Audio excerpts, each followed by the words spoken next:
கிறிஸ்துவின் சபையார் வழங்கும் கிறிஸ்துவின் வசனம் நிகழ்ச்சியை கேட்க உங்கள் யாவரையும் அன்புடன் அழைக்கிறோம். கிறிஸ்துவின் வசனம், இது கிறிஸ்தவர் கீதம். பரிசுத்த வேதம் பறைசாற்றும் வசனம், கிறிஸ்துவின் வசனம், இது கிறிஸ்தவர் கீதம். கிறிஸ்துவின் சபையார் வாழ்த்தி வழங்கும் கிறிஸ்துவின் வசனம், இது கிறிஸ்தவர் கீதம். கிறிஸ்துவின் வசனம், கிறிஸ்துவின் வசனம், கிறிஸ்துவின் வசனம். வேதாகம செய்தி நேரத்திற்கு வரவேற்கிறோம். Welcome to the Bible message. அன்பானவர்களே, உங்கள் யாவரையும் நம்முடைய ஆண்டவராய் இயேசு கிறிஸ்துவின் பரிசுத்தமான நாமத்தில் வாழ்த்தி வரவேற்பதிலே மிகுந்த மகிழ்ச்சி அடைகிறோம். இதனால் கர்த்தருடைய செய்தி வேலைக்காக காது நம்ம எல்லோருக்குமே இருக்கிறது. இந்த காதை உண்டு பண்ணினவர் கர்த்தர் என பரிசுத்த வேதம் சொல்லுகிறது. காது, கண்ணு இவைகளை கர்த்தர் உண்டு பண்ணினாராம். நீதிமொழிகள் 20வது அதிகாரம் 12ஆம் வசனம், கேட்கிற காதும் காண்கிற கண்ணும் ஆகிய இவ்விரண்டையும் கர்த்தர் உண்டாக்கினார். The hearing ear and the seeing eye, the Lord has made even both of them. இவைகள் எல்லாமே கர்த்தர் தான் உண்டு பண்ணினார். அந்த உண்டாக்கின கர்த்தருடைய சத்தம் கேட்க வேண்டும் அல்லவா? இந்த காது வழியாக, செவி வழியாக நாம் கேட்க வேண்டும். கர்த்தர் உண்டு பண்ணின அந்த செவியை கர்த்தருடைய சத்தத்திற்கு கேட்பதற்கு நாம் முதலிடம் கொடுக்க வேண்டும். எனவே திருமறை போதிக்கும் போது லூக்கா 8வது அதிகாரம் 8ஆம் வசனம், காது உள்ளவன் கேட்க கடவன் என போதிக்கிறது. சில விதை நல்ல நிலத்தில் விழுந்தது, அது முளைத்தது, ஒன்று 100ஆக பலன் கொடுத்தது என்றார். இவைகளை சொல்லி கேட்கிறதற்கு காது உள்ளவன் கேட்க கடவன் என்று சத்தமிட்டு கூறினார். ஆண்டவர் இந்த உவமையை சொல்லும்போது சத்தமிட்டு சொல்லுகிறார். கேட்கிறதுக்கு காது உள்ளவன் கேட்க கடவன். காதை உண்டு பண்ணி இருக்கிறார் அவருடைய வார்த்தையை கேட்பதற்காக. இந்த செவி வழியாக எத்தனையோ காரியங்களை நாம் கேட்கிறோம். கர்த்தருடைய சத்தம் கேட்கும் ஆடுகளாக நாம் இருக்கின்றோமா? அந்த சத்தம் நமக்கு ஜீவனை கொடுக்கும், நமக்கு சந்தோஷத்தை கொடுக்கும், மன நிம்மதியை கொடுக்கும், தேவையற்ற காரியங்களிலிருந்து நம்மை விடுதலை செய்யும். கர்த்தருடைய சத்தத்திற்கு உங்களுடைய செவிகளை சாய்த்து அதை கேளுங்கள். கர்த்தருடைய வார்த்தை நம்மை பலப்படுத்தக்கூடியதாக இருக்கிறது. வெளிப்படுத்தின விசேஷம் 2:7 கூட ஆவியானவர் சபைகளுக்கு சொல்லுகிறதை காது உள்ளவன் கேட்க கடவன். ஜெயம் கொள்ளுகிறவன் எவனோ அவனுக்கு தேவனுடைய பரதேசின் மத்தியில் இருக்கிற ஜீவ விருட்சத்தின் கனியை புசிக்க கொடுப்பேன் என்று எழுது. ஒவ்வொரு வாக்குத்தத்தமாக சொல்லுகிறார் 7 சபைகளுக்கும். முதலாவது சபைக்கு அவர் சொல்லும்போது ஆவியானவர் சபைகளுக்கு சொல்லுகிறதை காது உள்ளவன் கேட்க கடவன். இன்றைக்கு உங்களுக்கு எனக்கு காது இருக்கிறதே, நாம் அதற்கு செவி கொடுத்தே ஆக வேண்டும். நாம் வெற்றி கொள்ளும் போது தேவனுடைய பரதேசின் மத்தியில் இருக்கிற ஜீவ விருட்சத்தின் கனியை புசிக்க கொடுப்பதாக அங்கே வாக்கு பண்ணியிருக்கிறார். ஜீவ விருட்சத்தின் கனி, எந்த கனியை ஏதேன் தோட்டத்திலே இழந்தார்களோ அந்த கனியை, ஜீவ விருட்சத்தை கொடுப்பதாக வாக்கு பண்ணுகிறார். ஜீவ விருட்சத்திற்கு போகக்கூடிய வழியை காவல் செய்தார் நம்முடைய ஆண்டவராய் இயேசு கிறிஸ்து. அந்த ஜீவ விருட்சத்தின் கனியை, தேவனுடைய பரதேசின் மத்தியில் இருக்கிற ஜீவ விருட்சத்தின் கனியை புசிக்க கொடுப்பேன் என்று எழுது என்று அப்போஸ்தலனாகிய யோவானுக்கு அங்கே வெளிப்படுத்தப்பட்டது. அன்பான சகோதரனே, சகோதரியே, எத்தனை ஆசீர்வாதம் என்று பாருங்கள். பாவத்திற்கு செவி கொடுத்து தேவ ஆசீர்வாதத்தை நம்முடைய ஆதி பெற்றோர்கள் இழந்தார்கள். இன்றைக்கு ஜீவனுள்ள வார்த்தை கர்த்தருடைய சமூகத்திலிருந்து வருகிறது.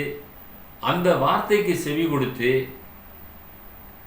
காது உள்ளவன் கேட்க கடவன் என்ற வார்த்தையின்படியாக கேட்டு நாம் வெற்றியுள்ள கிறிஸ்தவ வாழ்க்கை செய்து முடிக்கும்போது தேவனுடைய பரதேசின் மத்தியில் இருக்கிறதான ஜீவ விருட்சத்தினுடைய கனி நமக்கு கிடைக்கும். உலகத்திலே எத்தனையோ கனிகளை நாம் சாப்பிடுகிறோம். அவைகள் எல்லாமே மண்ணோடு மண்ணாக போய்விடும். நாமும் மண்ணுக்குரியவர்கள். ஆனால் ஜீவ விருட்சத்தின் கனி, ஆத்மாவுக்கு ஏற்ற ஒரு கனி, அது தேவனுடைய பரதீசில தான் இருக்கிறது. அந்த கனி உலகத்திலே இருக்கக்கூடிய ஒரு பழம் அல்ல, அது தேவ சமூகத்தில் இருக்கிறது. அதை பெற்றுக்கொள்ளக்கூடியவர்கள் தேவனுடைய ஜனங்கள் மாத்திரம்தான். எல்லாருக்கும் அது கிடைக்காது. தவறான மார்க்க பிரிவினைகளை அநேகர் சிக்குண்டு தவிக்கிறார்கள். அவர்களெல்லாம் இந்த ஜீவ விருட்சத்தின் கனியை இழந்து போவார்கள். கர்த்தருடைய மார்க்கத்திலே இணைந்தவர்கள், ஜீவனுள்ள தேவனை ஆராதிக்கக்கூடியவர்கள், இயேசு கிறிஸ்துவின் வழியாக செல்லக்கூடியவர்கள் இந்த பரதேசின் மத்தியில் இருக்கிற ஜீவ விருட்சத்தின் கனியை அவராலே பெறுவார்கள். அவர் கொடுப்பதாக வாக்குத்தத்தம் செய்திருக்கிறார். மத்தேயு 13 ஆண்டவர் இயேசு சொல்லுகிறார், 16-17 வசனங்கள், உங்கள் கண்கள் காண்கிறதுனாலும் உங்கள் காதுகள் கேட்கிறதுனாலும் அவைகள் பாக்கியம் உள்ளவைகள். நாம் இன்னைக்கு சுவிசேஷத்தை காதுகளாலே கேட்கிறோம், கண்களாலே அநேக காரியங்களை போய் பார்க்கிறோம். நீங்கள் முடிந்தால் ஜெருசலேம் ஒரு நாளைக்கு சென்று வாருங்கள். இயேசு கிறிஸ்து பிரயாணப்பட்ட இடங்கள் எல்லாம் நீங்கள் அங்கே போய் பார்க்கலாம். கலிலேயா கடல் பார்க்கலாம், யோர்தான் நதியை பார்க்கலாம், அங்கே ஒலிவ மலையை பார்க்கலாம், இயேசு கிறிஸ்து பரமேறி சென்ற இடத்தை பார்க்கலாம். இப்படி அநேக காரியங்களை கண்களாலே நமக்கு பார்க்கக்கூடிய பாக்கியம் இருக்கிறது. கேட்கிறோம் கர்த்தருடைய வசனத்தை 2000 வருடத்திற்கு பின்பதாக நாம் கேட்டுக்கொண்டிருக்கிறோம். அதுவும் பாக்கியம் உள்ளவைகள். அநேக தீர்க்கதரிசிகளும் நீதிமான்களும் நீங்கள் காண்கிறவைகளை காணவும் நீங்கள் கேட்கிறவைகளை கேட்கவும் விரும்பியும் காணாமலும் கேளாமலும் போனார்கள் என்று மெய்யாகவே உங்களுக்கு சொல்லுகிறேன். இதெல்லாம் பார்ப்பதற்கு அவர்களுக்கு ஆசை. அவர்கள் நிழலில் இருந்தார்கள். இன்றைக்கு நீங்கள் நானும் நிஜத்தில் இருக்கிறோம். நிஜத்தை நோக்கி வழிநடத்தப்பட்டார்கள். பழைய ஏற்பாடு ஒரு நிழல், நிஜத்திலே வந்து சேரவில்லை. ஆனால் நிஜத்தண்டையிலே நாம் வந்து சேர்ந்தவர்களாக இருக்கிறோம். உங்களுக்கும் எனக்கும் அந்த பாக்கியம் கொடுக்கப்பட்டிருக்கிறது. அதைத்தான் மத்தேயிலே ஆண்டவர் இயேசு சொல்லுகிறார், அநேக தீர்க்கதரிசிகளும் நீதிமான்களும் நீங்கள் காண்கிறவைகளை காணவும் நீங்கள் இப்பொழுது கேட்டுக்கொண்டிருக்கிறீர்களே அவருடைய வசனம், அதை கேட்கவும் விரும்பியும் காணாமலும் போனார்கள். மெய்யாகவே உங்களுக்கு சொல்லுகிறேன் என்று சொல்லுகிறார். ஆக அன்பான சகோதரனே, சகோதரியே, கர்த்தருடைய வார்த்தை கிடைக்கக்கூடாத பஞ்ச காலங்கள் நெருக்கி கொண்டிருக்கிறது. இப்பொழுது நமக்கு கிடைத்து கொண்டிருக்கிறது. இந்த தருணத்தை நீங்கள் பயன்படுத்திக் கொள்ளுங்கள். யோபு சொல்லுகிறார், 42வது யோபு புஸ்தகம் 5வது வசனம், என் காதினால் உம்மை குறித்து கேள்விப்பட்டேன். நிறைய கேள்விப்பட்டார் யோபு. இப்பொழுதோ என் கண் உம்மை காண்கிறது என்று சொல்லுகிறார். I have heard of you by the hearing of the ear, but now my eye sees you. இப்பொழுது நான் பார்க்கிறேன் என்று சொல்லுகிறார். கண்கள் பார்த்து கொண்டிருக்கிறது. நான் கேள்விப்பட்டதே இந்த காதினாலே, ஆனால் இப்பொழுதோ நான் அதை பார்க்கிறேன். எந்த ஆசீர்வாதத்துக்குள்ளாக அவர் வழிநடத்தப்பட்டிருக்கிறார் என்று பாருங்கள். அதைத்தான் இயேசு சொல்லுகிறார், அவரை விசுவாசிக்கிறவன் உள்ளும் புறமும் சென்று மேய்ச்சலை கண்டடைவான்.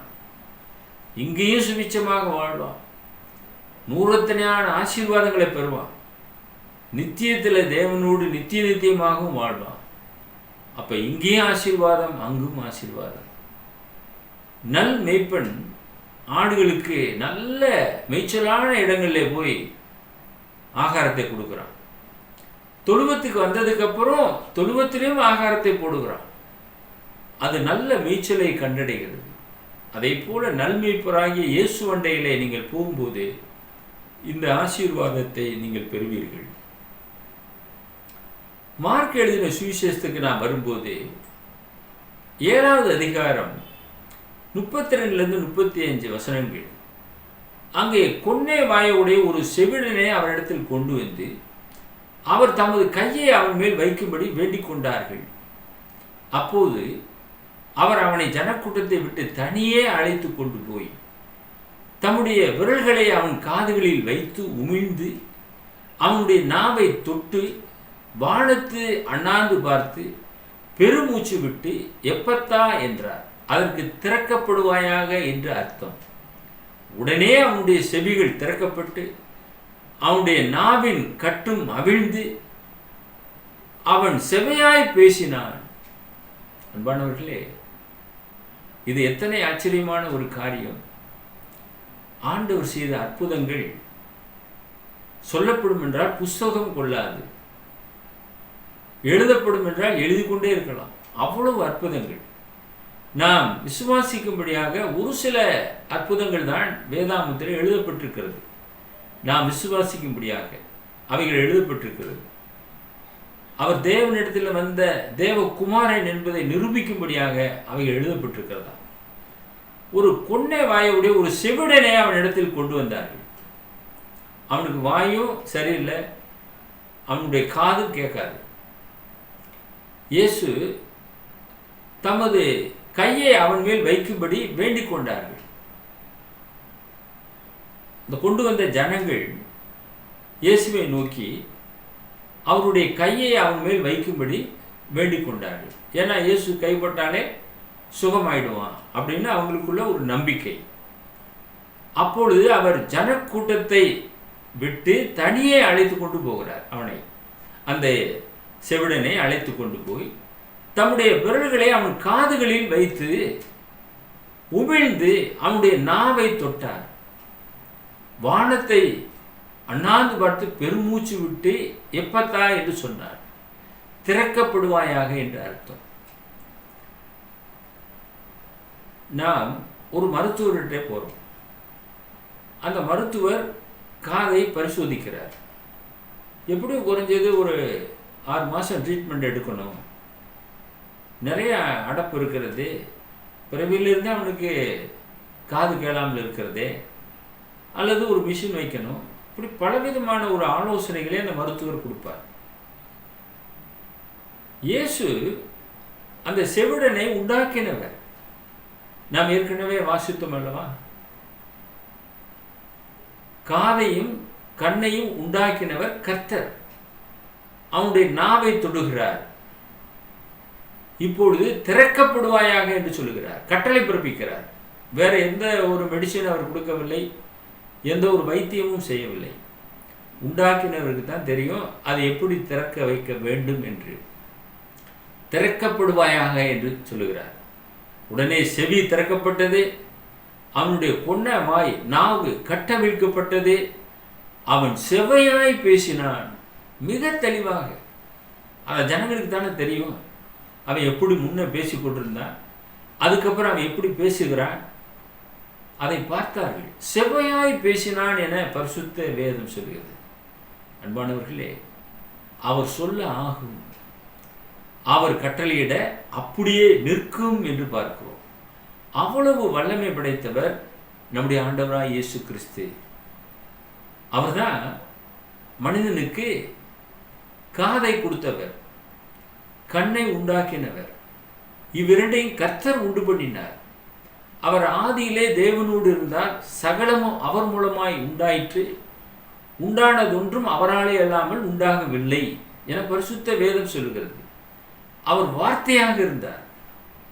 இயேசு கிறிஸ்துவை இன்னைக்கு உருவமாக பார்க்குறாங்க. ஒரு நசரேயன் எப்படி இருப்பாரோ அந்த விதமாக தாடி வைத்து அங்கிகள் போட்டு ஃபோட்டோ பிரேம் பண்ணி மாட்டி வைக்கிறார்கள். அதுவல்ல, கர்த்தர் வார்த்தையாக இருக்கிறார். அந்த வார்த்தையின் வழியாக அவர் வெளிப்படுகிறார். தேவன் ஆவியாக இருக்கிறார். அவருக்கு உருவம் இல்லை. உருவமில்லாத அவருக்கு நாம் ஒரு உருவத்தை உண்டு பண்ணுவது மாபெரும் குற்றம், மாபெரும் தவறு. அதை தேவன் ஒருபோதும் ஏற்றுக்கொள்ளவே மாட்டார். இன்றைக்கு கிறிஸ்தவ வட்டாரங்களிலே அதை எடுப்பதற்கு யோசிக்கிறார்கள். ஐயோ, ஆண்டவருடைய படமே, ஆண்டவரை எப்பொழுது அந்த உருவத்திலே பார்த்தீர்கள்? மனிதனுக்கு ஒப்பாக ஒருபோது அவருக்கு ஒரு படத்தை நாம் வைக்கவே கூடாது. வானத்திலும் சரி, பூமியிலும் சரி, பூமியின் கீழ் தண்ணீரிலும் சரி, இவைகளுக்கு ஒப்பான யாதொரு உருவத்தையும் அவருக்கு ஒப்பாக வைக்கவே கூடாது என்பது கட்டளை. ஆனால் அதை மீறி இன்றைக்கு பிரிவினை கிறிஸ்தவர்கள் அதை செய்து கொண்டிருக்கிறார்கள். எத்தனை வேதனையான காரியம்! ஒருபோதும் அவைகளை ஏற்றுக்கொள்ள மாட்டார். காதையும் கண்ணையும் உண்டு பண்ணின கர்த்தர் அற்புதமானவர். அவர் சொல்ல திறக்கப்பட்டது என்று நாம் அறிகிறோம். யோவான் 9வது அதிகாரம் 1 முதல் 7 வசனங்களிலே ஒரு பார்வையற்ற ஒரு மனுஷனை சுகமாக்குகிறார். அங்கும் தேவன் ஒரு அற்புதம் செய்கிறார். அவருடைய வல்லமையுள்ள கரம் அதை செய்கிறது. அந்தப்படியாக அந்த பார்வையற்ற நபர் பார்வையை பெற்றுக்கொள்ளுகிறார். இயேசுவின் மூலமாக அவருடைய வார்த்தை சுகமாக்கினது. அங்கே எந்த விதமான ஐ ட்ரீட்மெண்ட் எடுக்கவில்லை. மாறாக உண்டாக்கினவரே வந்திருக்கிறார்.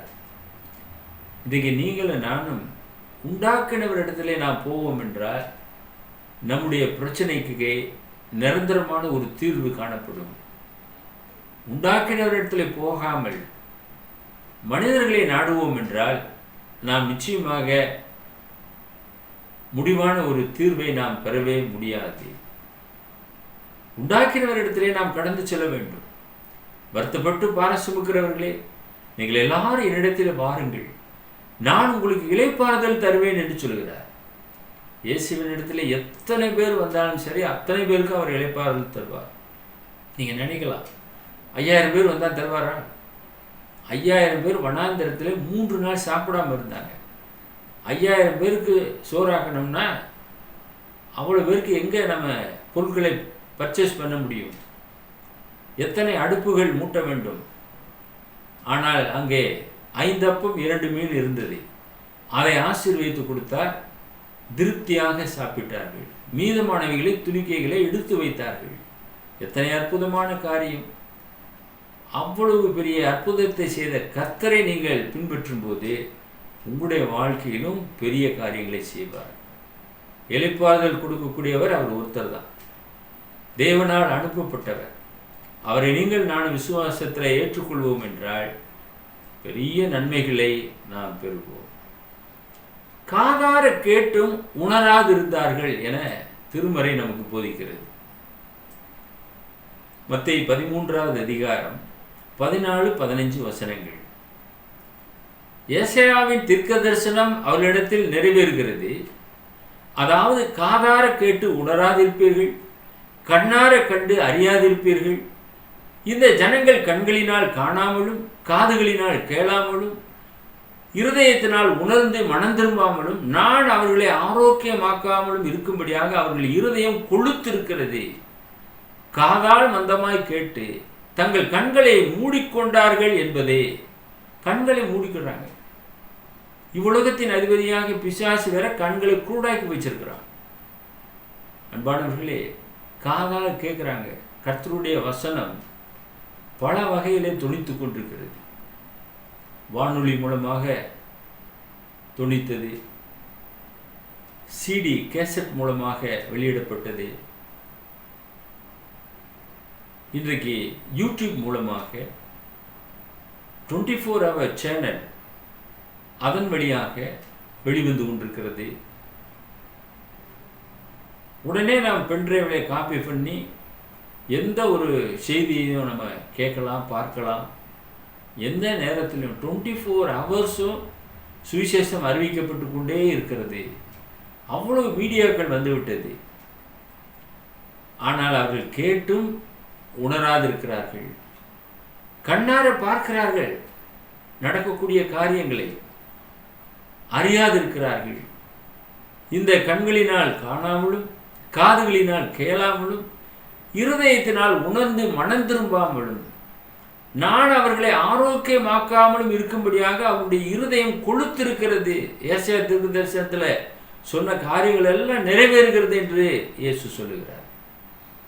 அன்பான சகோதரனே, சகோதரியே, உங்களுடைய செவிகளை கர்த்தருடைய வார்த்தைக்கு நேர திருப்புங்கள். காதால் மந்தமாய் கேட்டு தங்கள் கண்களை மூடிக்கொண்டார்கள் என்பதே. யூதேயா, சமாரியா, கலிலேயா போன்ற நாடுகளில் எல்லாம் இயேசு கிறிஸ்து சுவிசேஷத்தை அறிவித்தார். அவருடைய செய்தியை கேட்டவர்கள் எத்தனை ஜனங்கள்!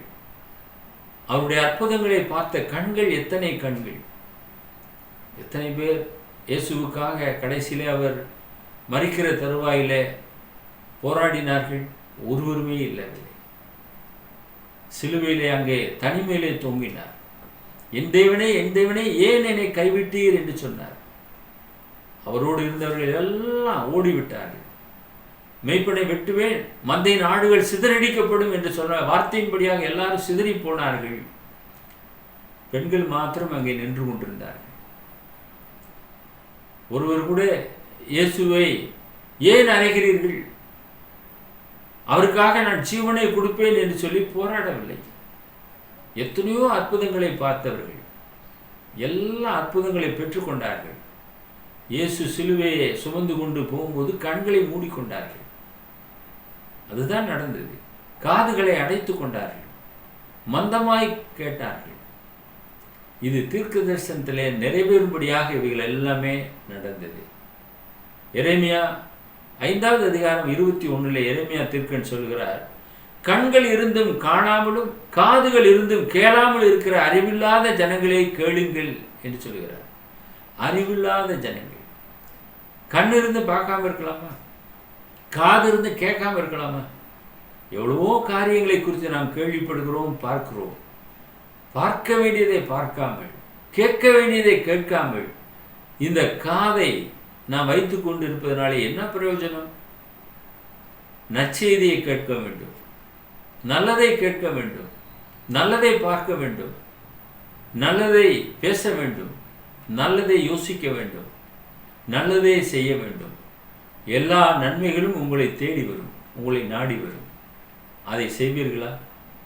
ஆனால் எரேமியா சொல்லுகிறார், அதையெல்லாம் அவர்கள் கண்கள் இருந்தும் பார்க்கவில்லை, காதுகள் இருந்தும் கேட்கவில்லை, அறிவில்லாத ஜனங்களாக இருக்கிறார்கள். ஜனங்களே கேளுங்கள் என்று எரேமியா புலம்புகிறார். நீதிமொழிகள் 15:31 நாம் வருகிறோம். ஜீவனுக்கு ஏதுவான கடிந்து கொள்ளுதலை ஏற்றுக்கொள்ளும் காது ஞானிகளிடத்திலே தங்கும். ஜீவனுக்கு ஏதுவான கடிந்து கொள்ளுதல், கடிந்து கொண்டு கண்டனம் பண்ணி புத்தி சொல்லு என்று பவுல் தீமோத்தேயுக்கு எழுதினார். ஆனால் இந்த கடிந்து கொள்ளுதலை அநேகர் ஏற்றுக்கொள்வதில்லை. ஆனால் வேதம் சொல்லுகிறது, ஜீவனுக்கு ஏதுவான கடிந்து கொள்ளுதல். நாம் மனந்திருப்ப வேண்டும். அது ஜீவனுக்கு ஏதுவான கடிந்து கொள்ளுதல். அதை ஏற்றுக்கொள்ளக்கூடிய காது யார் இடத்துல தங்குமோ? ஞானிகள் இடத்துல தான் தங்கும். ஞானிகள் தான் அதை ஏற்றுக்கொள்ளுகிறார்கள். மூடர்கள் அதை அசட்டை பண்ணுவார்கள். இன்றைக்கு அநேகர் அசட்டை பண்ணி கொண்டிருக்கிறார்கள். கர்த்தருடைய வார்த்தையை புறம்பாக்கி போட்டுக் கொண்டிருக்கிறார்கள். அருமையான தேவனுடைய ஜனமே, ஜீவனுக்கு ஏதுவான கடிந்து கொள்ளுதலை ஏற்றுக்கொள்ளக்கூடிய காதுகளாக உங்களுடைய காதுகளை கர்த்தருடைய வார்த்தைக்கு செவி கொடுக்க கவனமாக கேளுங்கள்.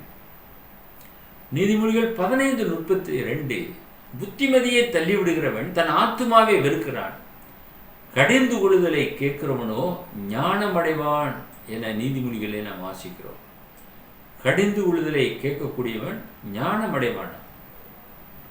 புத்திமதியான காரியங்களை சிலர் வெறுக்கிறார்கள். அவன் என்ன ஆவான்? அவன் தன்னுடைய ஆத்மாவே வெறுக்கிறான். ஆனால் கடிந்து கொள்ளுதலை ஏற்றுக்கொள்ளக்கூடிய காது உள்ளவன் ஞானம் அடைவான், ஞானத்திலே தேர்வான். நல்லது தான் கடிந்து கொள்ளுகிறார்கள். ஆராதனையிலே கடிந்து கொண்டு கண்டனம் பண்ணி போதிக்கப்படுகிறது. எதற்காக? நாம் வளர்ச்சி அடையும்படியாக. பரிசுத்த வேதாகம் முழுவதுமாக நீங்கள் வாசிப்பீர்கள் என்றால் நம்மை சரி செய்யக்கூடியதாக இருக்கிறது. வேதாகமும் இருபுறமும் கருக்குள்ள பட்டயமாக இருக்கிறது. எந்த பட்டயத்திலும் கருக்கானதாக இருக்கிறது. அது நம்மை சரி செய்கிறது. அதனுடைய கடிந்து விடுதலுக்கு நாம் திரும்புவோம் என்றால் ஞானம் அடைவோம், ஆசீர்வாதங்களை தேவ சமூகத்திலே பெற்றுக்கொள்வோம். மூன்றாவது, ரோமர் 10:17, விசுவாசம் நமக்குள்ளாக எப்படி வரும்? கேள்வினாலே வரும், கேட்கறதுனாலே வரும். காது வழியாக கேட்கறதுனாலே வரும். கேள்வி தேவனுடைய வசனத்தினாலே வரும். So then faith comes by hearing and hearing by the word of God. அது வசனத்திலிருந்து வருகிறது. விசுவாசமே காது வழியாக கேட்பதன் மூலமாக தான் வருகிறதான் விசுவாசமே. மேலும் அதே ரோமர் 10:14 சொல்லுகிறது, அவரை விசுவாசியாதவர்கள் எப்படி அவரை தொழுது கொள்வார்கள்? அவரை குறித்து கேள்விப்படாதவர்கள் எப்படி விசுவாசிப்பார்கள்? பிரசங்கிக்கிறவன் இல்லாவிட்டால் எப்படி கேள்விப்படுவார்கள்? ஆக பிரசங்கிக்கிறவன் வேண்டும், அப்போதானே அவங்க விசுவாசிக்க முடியும். அவரை குறித்து கேள்விப்படாதவர்கள் எப்படி விசுவாசிப்பார்கள்? ஆக பிரசங்கிக்கிறவன் வேண்டும். நமக்கு விசுவாசம் உள்ள காதுகள் அவசியம். நமக்கு விசுவாசமும் அவசியம்.